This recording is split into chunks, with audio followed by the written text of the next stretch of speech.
muito antes da chegada de Jesus, quando o silêncio profético já durava séculos e a expectativa messiânica crescia no coração do povo judeu. Deus começou a mover os céus para preparar o caminho do Salvador.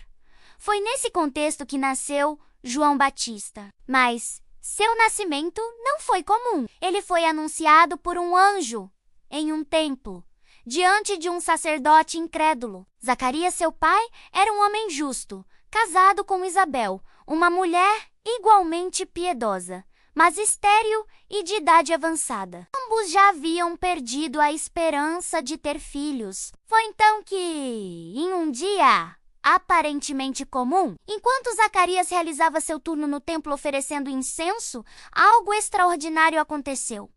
O anjo Gabriel apareceu diante dele. A presença celestial encheu o lugar de temor. Gabriel declarou: "Não temas, Zacarias, pois tua oração foi ouvida. Isabel, tua mulher, dará à luz um filho, e lhe porás o nome de João." A profecia do anjo não parou aí. Gabriel explicou que João não seria apenas um filho desejado, mas alguém cheio do Espírito Santo desde o ventre. Ele viria com a missão de preparar o povo para o Senhor no espírito e poder de Elias, fazendo voltar o coração dos pais aos filhos e dos desobedientes à sabedoria dos justos. Era uma missão gigantesca. Menos João seria o arauto do Messias. Mas Zacarias duvidou.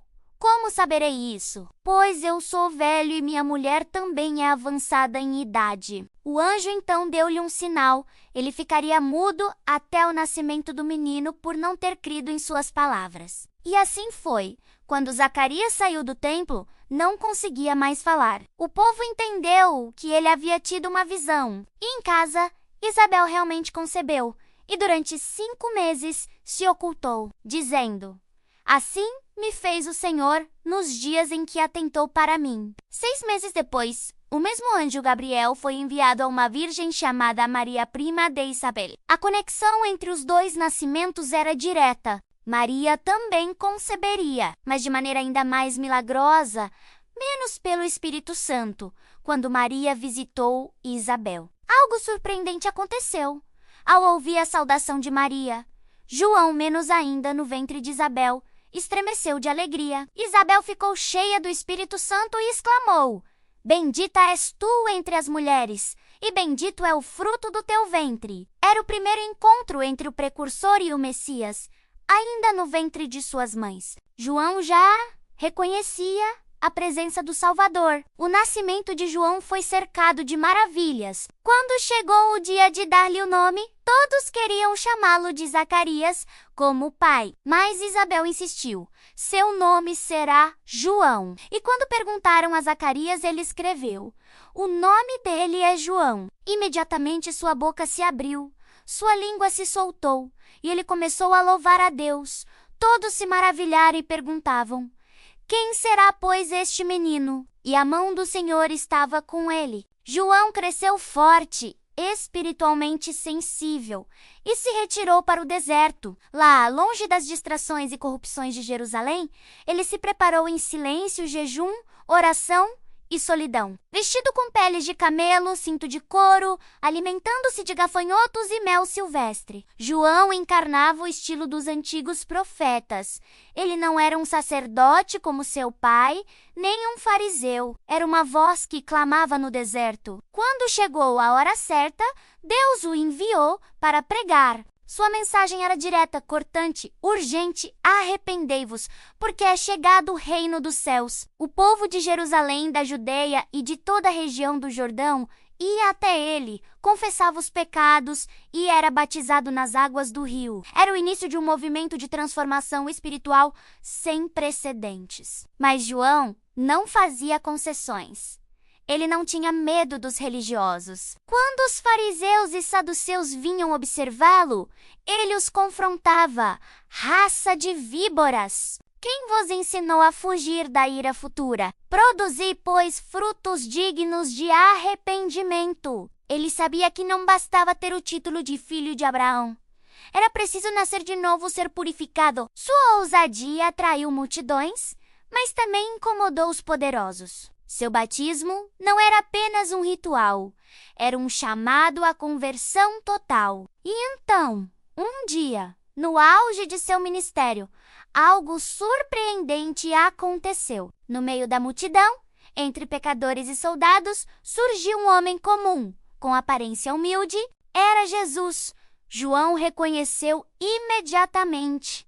Eu é que preciso ser batizado por ti, e tu vens a mim. Mas Jesus insistiu. Deixa por agora, porque assim nos convém cumprir toda a justiça.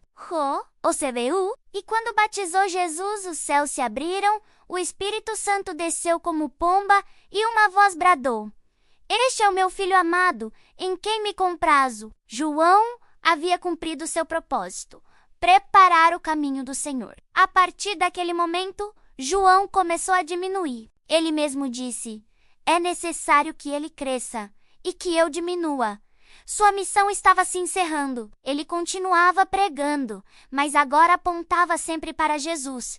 Eis o Cordeiro de Deus que tira o pecado do mundo. Muitos de seus discípulos passaram a seguir Jesus. João não ficou enciumado, ele compreendia seu lugar na história. Era o amigo do noivo, e sua alegria era ver o noivo chegar. Mas sua coragem ainda o levaria a confrontar o pecado, mesmo nos altos escalões. Herodes Antipas, governador da Galileia, tomou para si a mulher de seu irmão Filipe, Herodias. João não ficou calado. Ele declarou: Não te é lícito possuir a mulher de teu irmão. Por isso, foi preso. Mesmo na prisão, João continuava firme, mas havia um dilema em seu coração. Ele sabia que era o precursor do Messias. Mas por que então ainda havia injustiça? Por que ele, o mensageiro de Deus, estava atrás das grades? De sua cela, enviou discípulos a Jesus com uma pergunta que revelava sua humanidade: És tu aquele que haveria de vir, ou devemos esperar outro? Jesus respondeu com obras: Voltem e digam a João: O que vem, os cegos veem, os coxos andam, os leprosos são purificados, os surdos ouvem, os mortos ressuscitam, e aos pobres é anunciado o Evangelho. E ainda completou: Bem-aventurado é aquele que não se escandalizar de mim. Mesmo preso, João recebeu a confirmação. Sim, Jesus era o Messias. Ele havia vencido a dúvida com fé, mas seu fim estava próximo. Herodias odiava João e queria matá-lo. Aproveitando uma festa de aniversário de Herodes, sua filha Salomé dançou e encantou a todos. Herodes, em meio ao vinho e à vaidade, jurou dar a ela o que pedisse. Instigada por Herodias, ela pediu a cabeça de João Batista num prato. Herodes se entristeceu, mas por causa do juramento e dos convidados, ordenou a execução. João foi decapitado na prisão. Seus discípulos recolheram seu corpo e o sepultaram. Quando o contaram a Jesus, ele se retirou para um lugar solitário. O céu havia perdido a voz do deserto, mas o reino dos céus havia recebido seu maior profeta.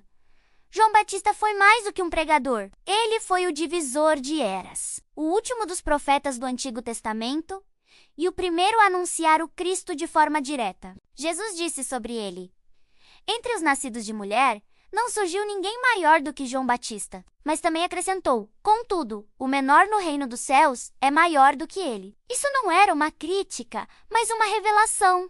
João foi o último eco da antiga aliança, aquele que abriu as portas da nova. Sua voz ainda ecoa nos desertos da nossa alma, chamando ao arrependimento, à verdade e à coragem. Ele não buscou glória, fama ou conforto. Buscou cumprir o chamado de Deus até o fim. E é por isso que sua história não pode ser esquecida. João nos ensina que viver com um propósito é melhor do que viver com aplausos. Que apontar para Jesus é a maior missão de todas. E que mesmo os maiores entre os homens também enfrentam dúvidas, lutas e perseguições. Mas no fim, o que importa é permanecer fiel. João permaneceu, e sua voz ainda clama nos desertos da história: Endireitai o caminho do Senhor.